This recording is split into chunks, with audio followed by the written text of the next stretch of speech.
Today I'm going to show you how to add MCP servers in Cursor AI quickly and easily. This is a useful setup if you want Cursor to connect with external tools, workflows, or services using custom MCP integrations. If this video helps you out, make sure to hit the like button and subscribe for more practical software tutorials just like this.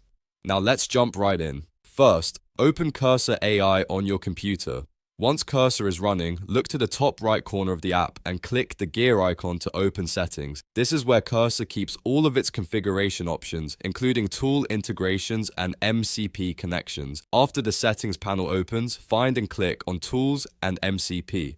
This section is specifically designed for managing tool access and model context protocol or MCP settings. If you've never used MCP before, think of it as a way to let Cursor connect with external servers that can extend what the editor can do. Inside the Tools and MCP area, you'll see an option that says Add Custom MCP. Click that button to start creating your own server connection.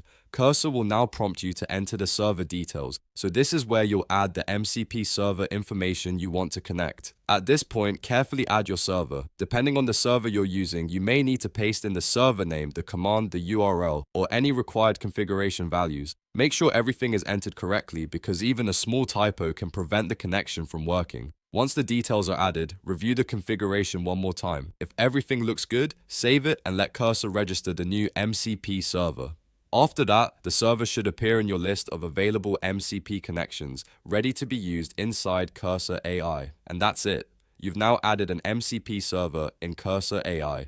This is a simple process, but it can unlock powerful new workflows once your server is connected. If this tutorial helped, please give it a thumbs up and subscribe so you don't miss the next step-by-step guide. Thanks for watching, and I'll see you in the next one.